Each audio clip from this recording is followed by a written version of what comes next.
Ladies and gentlemen, please take your seats. You know what? I'm just gonna say it. I'm the worst. And if you're within the sound of my voice, that must mean you're in the seats with once more. As always, my name is Dave Voigt, and I'm the host of this podcast where we sit down with a wide-ranging variety of entertainment industry professionals and we pick their brain about current projects, state of the industry, how they got started, and so very much more in a light and in a conversational fashion. And if you like how we do things around here, I'm going to go out on a limb and assume that you do because you're listening right now. And if you are listening, subscribe. Hit that subscribe button. Gives you a 5-star rating on your podcast provider of choice. We're available pretty much everywhere. Places like Apple, Amazon, Spotify, Google, plus we archive every single one of our episodes over at our In the Seats YouTube channel, so if you can give us a like and subscribe there as well, we'd absolutely appreciate it.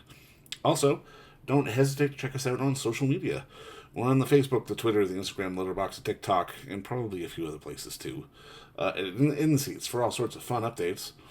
And finally, and I do dare say most importantly, please pay us a visit over at In the Seats, intheseats.ca for all the latest and greatest from the world of film, television, basically the moving image at large, because guess what? We love to watch it and write about it and talk about it. We love it that much more when you come by and read about it and listen about it. So please do us that ultimate kindness. Come on by and pay us a visit. I'm going to let you know the little secret here in behind the veil here at In the Seats. Even though we do have a loyal and dedicated team pumping out reviews and commentary and all that good stuff left, right, and center.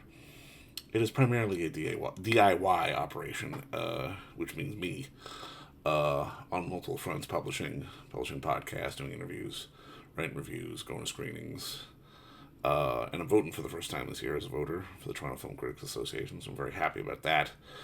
But boy, it's a lot of work. I'm not making any excuses, but your boy's tired, and your boy is falling behind. Like I said, not an excuse, but I just apologize to everybody out there.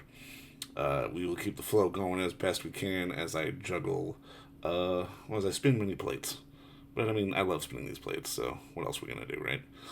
On this episode, guys, we got a good one. We had a great conversation with a really interesting dude. The one and only Jijo Reed, who is an Emmy-winning producer and founder and CEO of Sugar Studios, which is a post-production house, a production house really, that manages to work on a variety of different projects and sort of it's like an indie one-stop shop for films that need to come and do their post-production and their coloring and their mixing and their sound design and all that kind of stuff. It's everything happening under one roof, and the man has been producing events and helping with film and doing TV and all sorts of stuff in between. And we had the unique pleasure of sitting down with the guy and having a conversation with him. And it's really weird because I've never talked to someone who worked on trailers. That's how he got started. He started off doing some pretty epic trailers like back in the day, and it's the guy's a Hollywood veteran. We got to pick his brain a little bit, and it was a fun conversation. But like I said, just if as always here, we always try to give a little bit of insight behind the scenes of the business, and it's a good long conversation that we had. So enjoy our talk with the one and only Jijo Reed, and finding out a little bit about Sugar Studios and sort of his evolution in the entertainment business. And I hope you enjoy it because it's a darn good conversation, and we'll see you soon. All right. Well, first off, man, obviously, just thank you so much for the time today, Gio. I really appreciate it. My pleasure.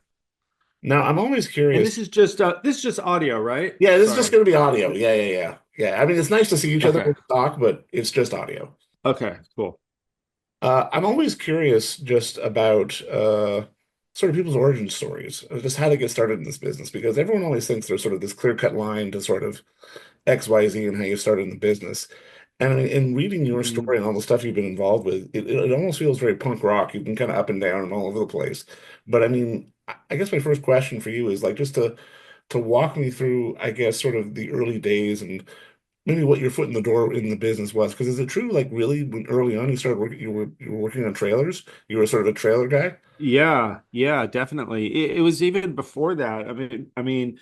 Yeah, when I first got into the business, it was as a a runner, a driver, the lowest rung on the ladder at a post facility that created movie trailers. It was a trailer house, which was called Interlink, and I had a friend who worked there. I was a waiter at the time. I was like 22 years old and trying to be an actor, and I was working at Jerry's Deli in Studio City and Encino, and just like hating life, you know. But I was born and raised in LA, so I wasn't really hating life. It was just it's when you're young, no matter where you're from, it's sort of a haphazard lifestyle. I was trying to make ends meet with certain gigs here and there. I was detailing cars. I was working at a restaurant. I was acting. I was a drummer in a punk band, and so I got some gigs doing a couple of commercials as a drummer in a couple of beer commercials, and being that I grew up in LA, and that my whole family, I have five brothers and sisters. I have a twin sister, an older sister, and three older brothers. And so we were only, just a few years apart. My mom basically spent the first part of the 60s pregnant. You know, we're just like my oldest brother is 6 years older than me. And there's six of us. So we all kind of had, a lot of friends and some common friends. Our house was sort of a place where we had skate ramps and musical instruments. And my mom was an artist, and she had a paint studio at the house in the Valley in Studio City. Um, so it was sort of a gathering spot. And so anyway, I was the drummer, got a few things. I was in some fun early 80s punk bands. And um so at the time I had a friend who worked he was like sort of a receptionist at a trailer company, and he said they had an opening for a driver, which was like a steady gig 5 days a week, and all I would have to do is take tapes back and forth between that facility and the various studios that they were working for, and they just happened to be a really prominent trailer house at the time, so they were working with Warner Brothers, Sony, Paramount, MGM, Columbia, actually at the time.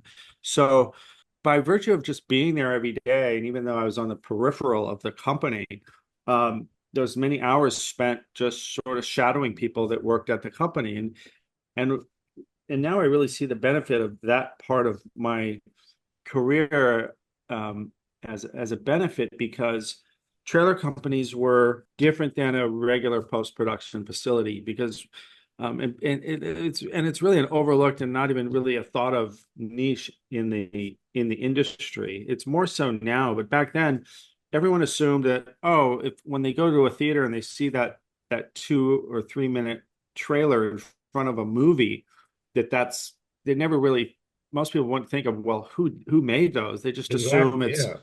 maybe the same people who made the movie, the same people who are making the movie. They just make it shorter and cut down scenes, and that's the trailer.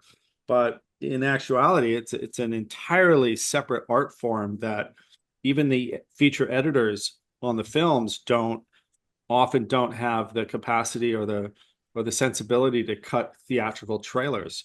So so in this niche in the industry, you have these trailer vendors. At the time, there was like maybe 6 to 8 big ones, and they kind of all specialized in different genres. You had companies like there's a company called Aspect Ratio. They were kind of known more for comedy type trailers. Hmm. Then you had companies like Kaleidoscope, um, that were known more for like the epic Braveheart style epic saga films, big dramas.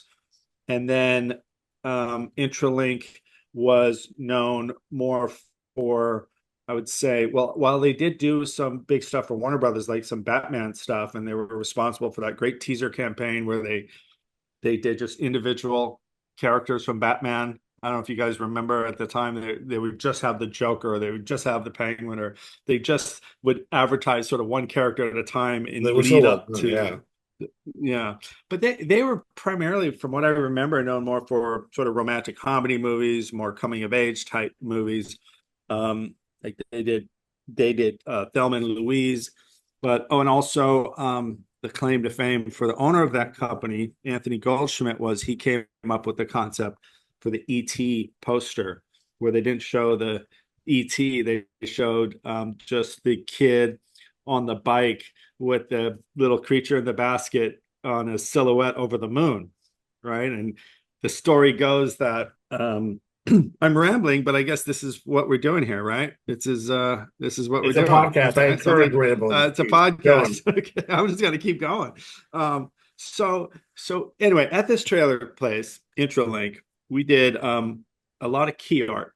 Okay, we did the actual physical audiovisual assets, trailers and TV spots with editors and designers and sound people and graphics and so forth. But also a big part of this company was the key art, and that's the graphic design for the marketing materials for print and media, and display. So we do the movie posters and trade ads for newspaper ads and so forth. So the story goes that so first of all, typically when a creative agency is going to present to the studio their concepts for the film. So we'll get the dailies, we'll get the script, then the creatives will read the script and look at as much footage as they can. Have some initial creative meetings with the director. In this case, it was, the studio and Steven Spielberg, and they'll go away and they'll come up with maybe 10 to 15 comps, they call them. So basically mock-ups of different ideas for movie posters. And it's a pretty somewhat of an elaborate sort of presentation. Everything's set up on easels, mounted on foam core. People will come into a conference room and there'll be donuts and coffee and orange juice or whatever, alcohol. And there'll be this whole sort of pitch for each of these concepts and this reveal to go through each and every one of these concepts.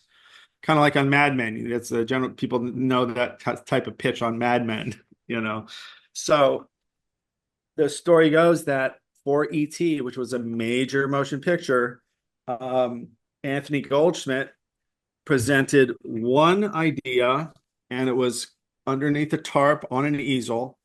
The clients came in, Steve Spielberg included, to look at all the various presentations that they were hopefully going to see.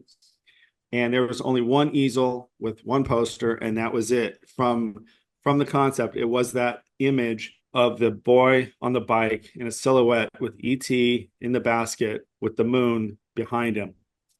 And that was it. And Steven Spielberg went for it. And all the marketing executives were like, oh no, we have to see, the characters, we have to see the actors, we have to see the creature. And but Steven and Anthony, the agency owner, they had an understanding. They were on the same page that was going to be the poster. So, I mean, that was pretty unique in that scenario for something that's so iconic. And it wasn't the result of numerous presentations or marketing analytics and decisions in that way. So that's a pretty interesting story. And I really like to know that things like that can happen when it's just, if it feels right, go for it. Well, for sure. And I mean, is like, at least from your perspective, like, I'm curious sort of how, I guess, sort of Sugar Studio got started, how sort of that all kicked off, because again, it's one of those things where, and then this is a lot of people who don't necessarily know this, who are outside of the industry, that there are so many different elements that come together in terms of making a film and making a project.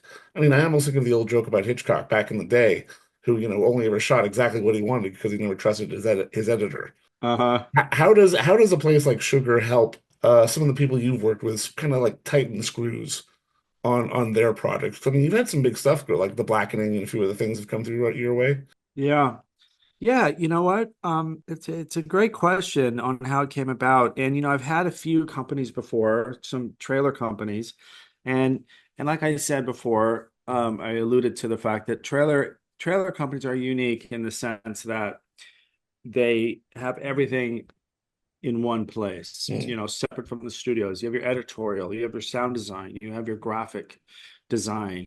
You have some visual effects work is done. Narration is recorded. The concept, first and foremost, the creative concepting is done in these houses, which is, a lot of post facilities, they don't really have a real creative conceptual element to them. Right. So that model of everything being under one roof was just, again, I came from Jerry's Deli.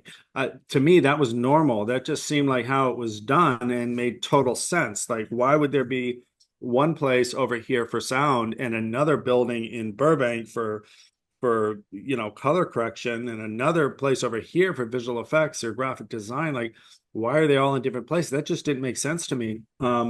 So when I decided for Sugar Studios to do a house to build a company that services independent feature films, that I had enough of trailers. I won't go into the whole boring history of that whole trajectory, but just in a nutshell, I was in trailers for 20 years.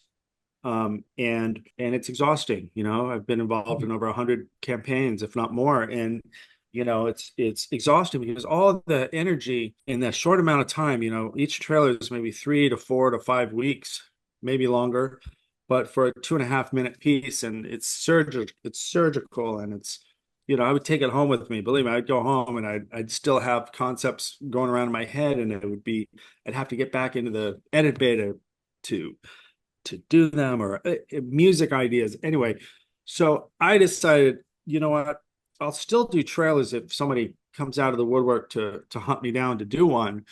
But I really enjoyed the few experiences that I had while in the trailer business. There was a few times where some film producers needed to do post-production on the long form, like the actual movie themselves. And I really enjoyed the process. The pacing was a little, obviously, it was more drawn out, way more drawn out, but all the same elements that gets microcosmed into a trailer, I now had all this time to focus on each asset of a feature at a proper amount of time to gestate. I had, you know, there's a 10 to 20-week editorial schedule. There's time to do visual effects. There's 2 weeks in color. There's a 6-week audio, sound design, Foley, and then premix, and like lots of time to really perfect each individual asset that goes into the forming of a feature film. And I realized that I actually, because of my experience in the trailer industry and post-production, because I ended up, advancing from becoming a runner through the ranks of assisting and assistant editing and producing, I knew just enough to be dangerous in each one of these various assets of post-production.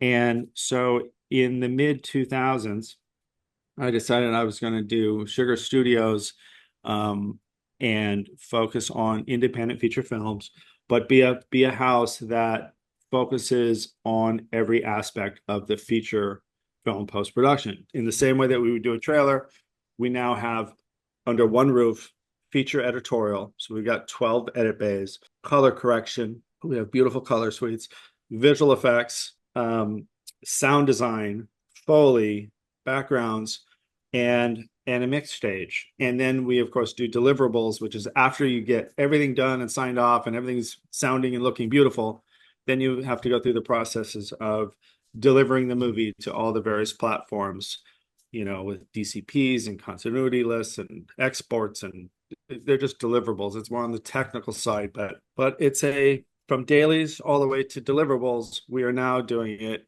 all in one location.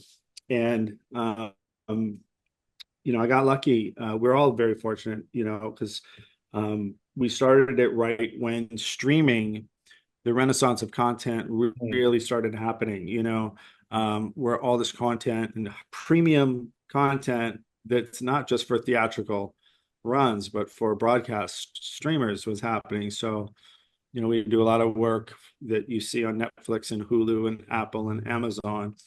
And this model really works well to service that demand for content. Just to dovetail off that a little bit, like how do you think sort of places like yours has kind of changed the game? Because I mean, I can imagine, say 20 years ago, if you're doing color correction in some house on, a nice little Allison Anders movie, and then, oh, Jim Cameron just came in with his project, she gets pushed to the back burner, and you're obviously going to work on the big one. How has places like Sugar allowed for, I guess, aiding in, like I said, sort of almost the democratization of the amount of movies that are getting out there now? Well, I'll say firstly that we we may be one of the few companies, like I don't go after big studio movies. Typically I'm kind of in reverse. Like I kind of started there and now I'm out of it, and by choice. I we're not in a position typically where I may be working on a few tier one or two, like lower budget independent films, and then I get a call from Sony because the next Brad Pitt George Clooney movie is coming Right. through here. So I'm not in that scenario. And like we are the budget ranges on our film, you know the production budgets on the movies rarely exceed 25 million.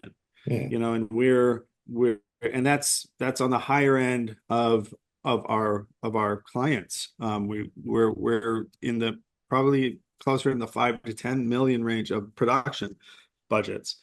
So, and that's I think is important to note, because I feel for anyone in this industry, it's very tempting, especially when times are lean, to expand your horizons, or try different areas of this industry. I can't tell you how many times I've been either trying to get pulled back into just doing trailers, or had opportunities to delve into the virtual reality world, or to go into the gaming content world, Hmm. or just there's commercials, music videos.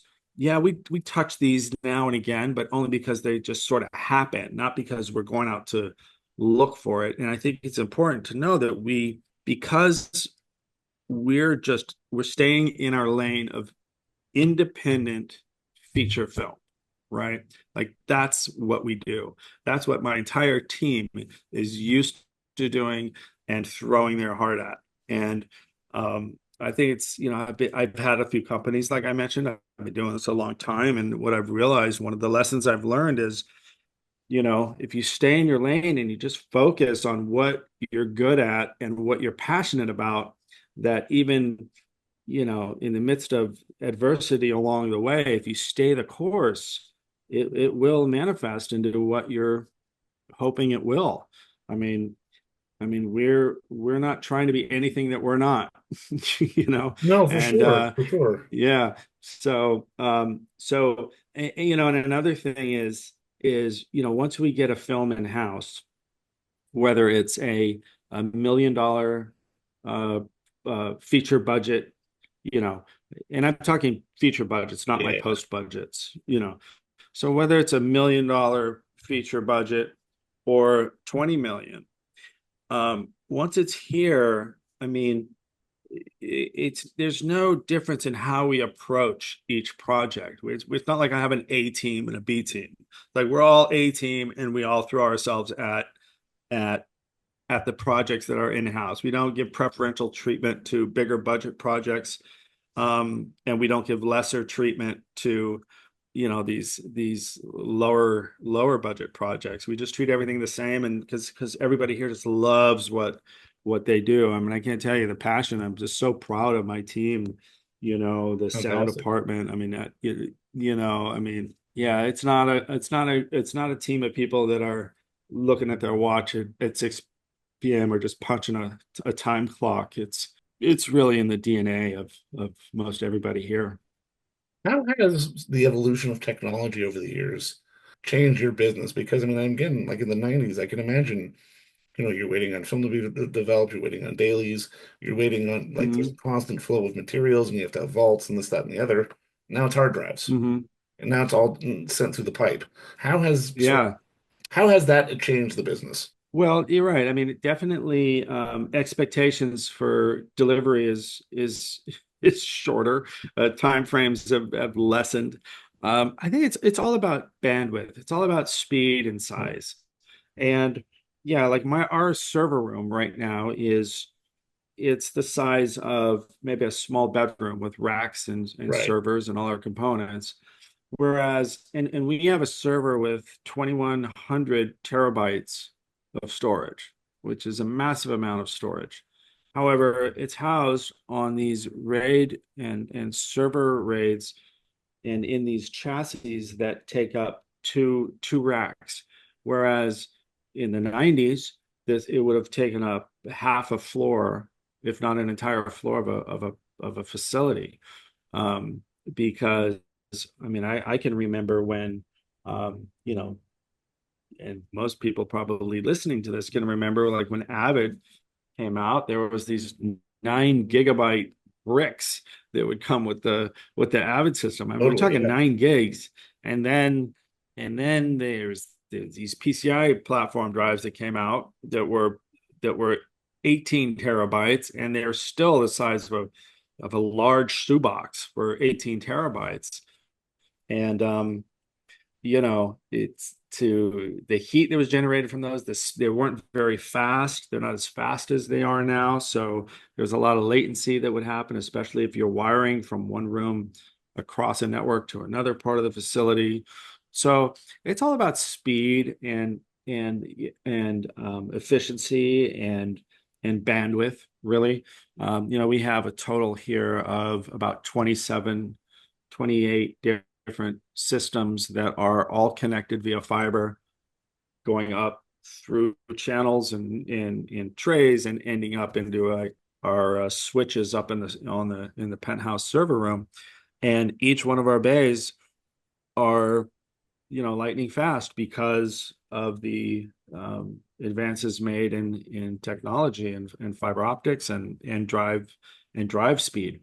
So there's no latency. And for us to have this facility back in the 90s, it would have been twice the size and not as fast, you know. For sure. But yeah, it's a different world now. It's definitely a different world. And also what's interesting now is ways that things are cheaper in the sense that, like, for example, Avid, I remember an Avid Edit suite with all of its hardware and all the components that you needed to build an Avid suite would come close to $100,000 for one room. And now the Avid license is on a subscription. I think it's, you know, $100 a month or something. I'm not sure, maybe less. And then we have my Mac Studios that are literally the size of a half of a shoebox, and that's it. You just need strong internet, some monitors, a little sound module controller for your audio. I'm talking offline edit bays. Mm. Whereas before you needed rack mounted gear and you needed, you know, real, you know, heat management and some heavy duty cabling to make to have a bay. And the monitors were super heavy. Now you can buy a monitor, a really decent monitor for, you know, $150, and it's 4K and curved and awesome, you know, and it weighs about 5 pounds. Whereas back in the day, a monitor would weigh 30 pounds and not look that great and just be cumbersome. Now I'm curious, how does a place like Sugar help films and filmmakers and different projects sort of get ready for sale? Because I mean, you've had something like The Blackening, which obviously came through up here through TIFF and did well and got bought. Mhm. And then I saw Crescent City had a great VOD run. I know you were up here with at TIFF this year for Vice for a day or two. We missed each other then. But how Mhm. does a place like Sugar sort of help products get to that next level? Because I mean, you're not necessarily Of delivering to sales? studios. You're not necessarily delivering to studios. You're delivering to get ready for sale. Yeah. I mean, I mean, there's so many answers to that question, but you know, because everything we do to take these movies across the finish line, help in the sales. But specifically speaking, you know, let's use The Blackening, for example. You know, there was numerous test screenings for that film. I think there was 5 test screenings for that movie before the cut was locked. And what needed to happen for these test screenings, the producers wanted these test screenings to be in 5.1 audio, and most offline edit bays are not 5.1. We didn't edit this movie in 5.1.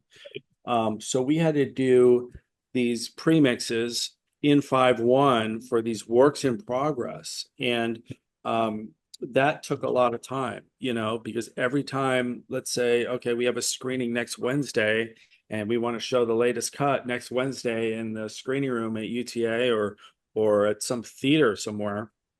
There's a number of things that need to happen to make that a successful test screening. A successful test screening of a film that's a work in progress. Because remember, this is not we're not testing a film that's done. We're not testing a film with all the final visual effects. We're not testing a film with all the final color. We're testing a film that's at a certain point. So a lot of things would have to come together very quickly. And I got to tell you, it's very frustrating because I'm a very the way my brain works, I like to schedule things out and have things.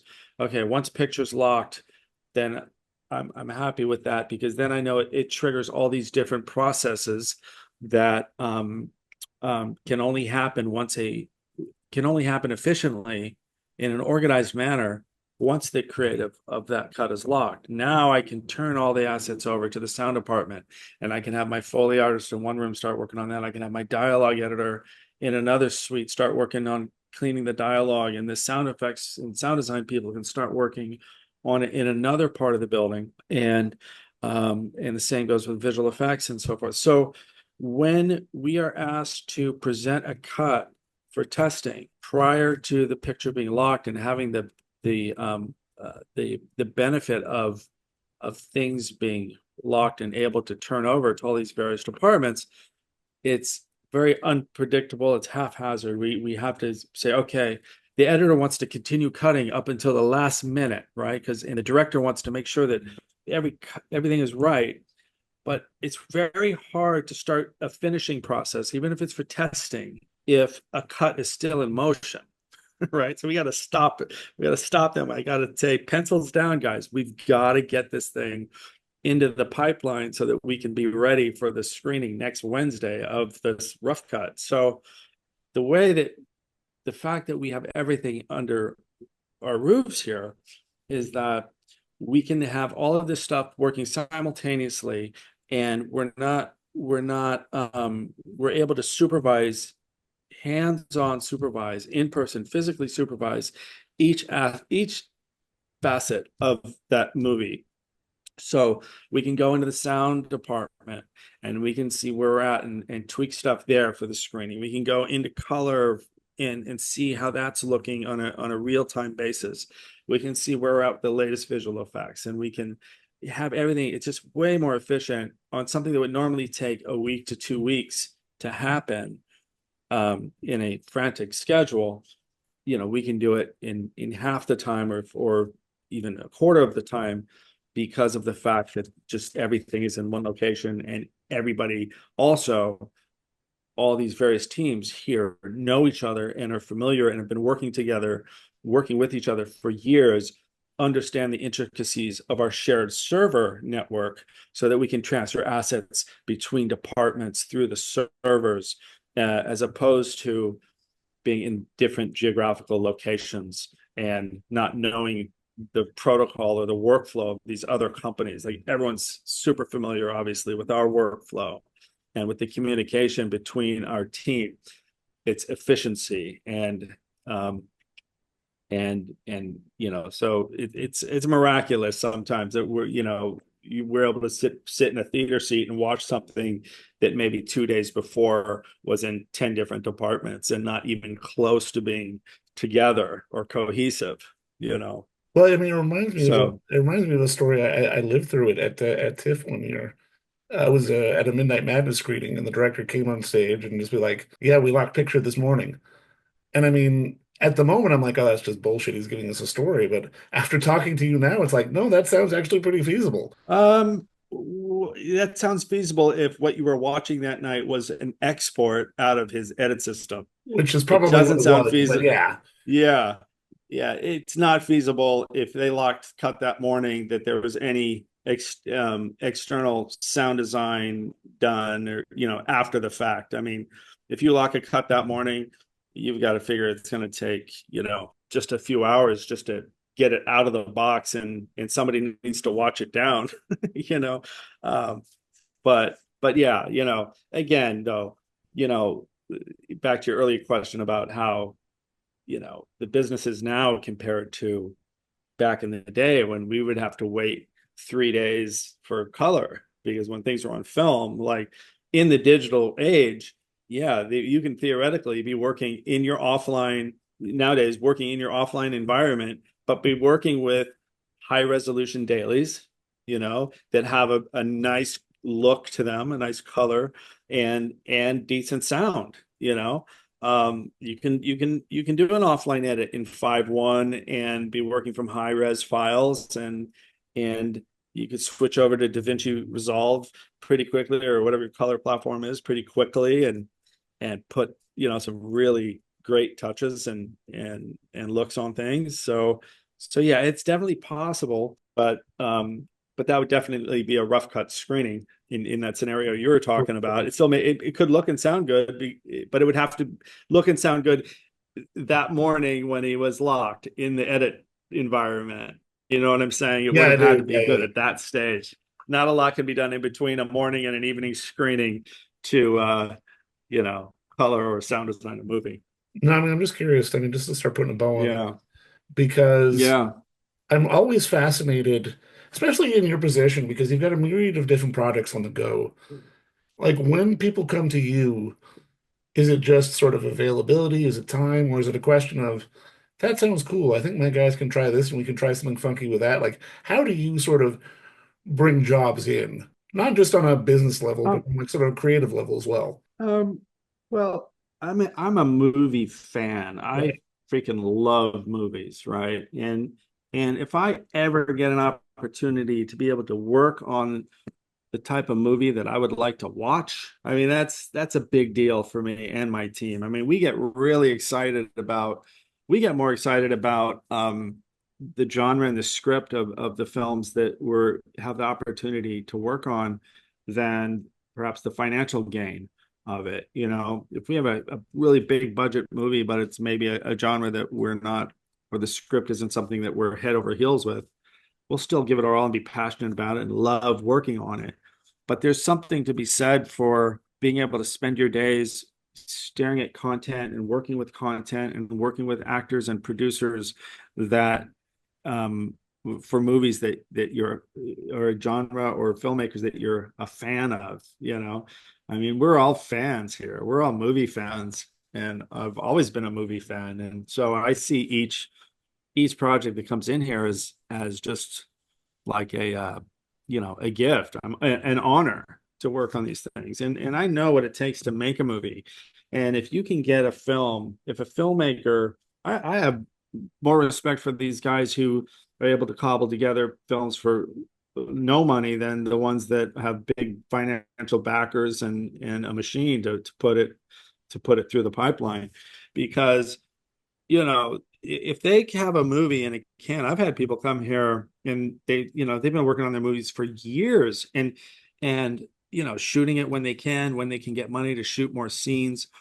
But that's not even when it starts. It doesn't obviously start. The filmmaking process doesn't start when you get up on set. It Mm. doesn't even start in pre-production. I mean, think about that.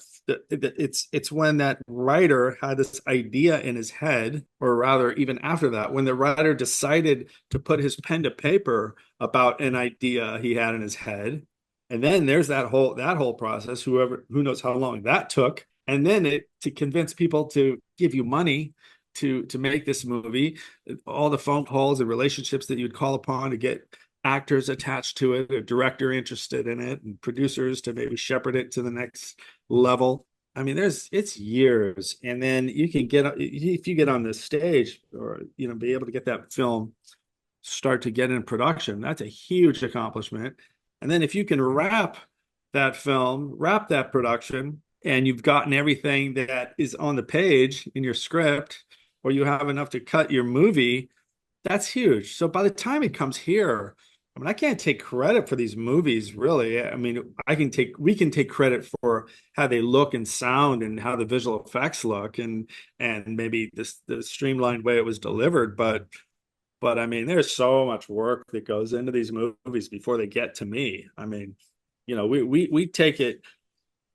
I mean, we're the finish line. I was going to say we take it across the finish line, but we're the finish line. You know what I mean? We're just all the years of development and creative, exploration and thousands of decisions creatively.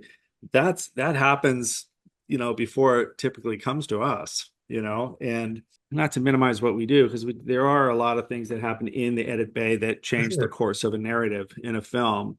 That's usually necessity, not due to the fact that, hey, let's just try to explore a different story angle. But God, I don't even remember the question. But But I mean, it kind of dovetails off just something else because you've been involved in such a myriad of different kind of projects, from trailers to live events to TV to film to reality to documentaries. I'm kind of curious, like, is there a preference? Is there sort of a wheelhouse for you, or is it just a question of, I guess, that ability to, like you say, be there to get it over the goal line in one way or the other? um, you know, I, I guess it's a preference. I would say, I mean, like the movies I like to watch, right? Hmm. I love documentaries, and I love what's happened with documentaries in the last 10 years. I'm Agreed. just Yeah, I just absolutely love it. It's gone from a more of an educational, severely journalistic type of approach to filmmaking, to something that still carries the message and information that you want to know about, but packaged in a way is beautifully cut and looks good and shot well. There's so much great talent now put into docs, and I love music docs and documentaries. So I would say my preference is, I love documentaries. We love them here, and I also love I like dark thrillers. I love dark comedy. I mean, I love Nightcrawler and Drive, totally. and I love Kubrick. And like we don't have like movie posters. Like a lot of post facilities may have a hallway of all these movie posters that they've worked on. I've got some movie posters here, but they're not there are movies that I just love that I didn't even work on. Like I didn't work on Nightcrawler, but I have a big Nightcrawler movie poster here. I have a big Blue Velvet movie poster. I didn't work on Blue Velvet, obviously, but so they always say, "Oh, did you work on that?" You're like, no, I didn't work on that. But I love that movie. I didn't work on it though. But so again, it's like I love so many different genres of movies though. I love great comedies. So I don't have a preference. I prefer to work on movies that were shot well and are organized. How about that? I prefer organized projects. I don't blame you there for sure. But I mean, just last question. Uh-huh. I gotta ask, was there a movie or a show or a moment in your life that had the light bulb go off and said, you know what, I gotta do this? Because we're in such a unique business where most of us come to it as fans first. Not many other industries can really say that. But in the film industry and the television industry, that really is something that I find to be very true. Yeah, uh, growing up in Hollywood, my dad and my parents used to take us to the Cinerama Dome, and we would see double features, and on Saturdays we'd see matinees, and that was the best memories, of my childhood, where you walk into the theater and you smell that hot buttered popcorn, and you got the milk duds and the Whoppers and the red vines. I hope there's no Twizzler people out there. I'm a red vine guy. I'll just put that on the record. Um, and we'd see movies like the Clint Eastwood movies, Smokey and the Bandit. Sorry about that.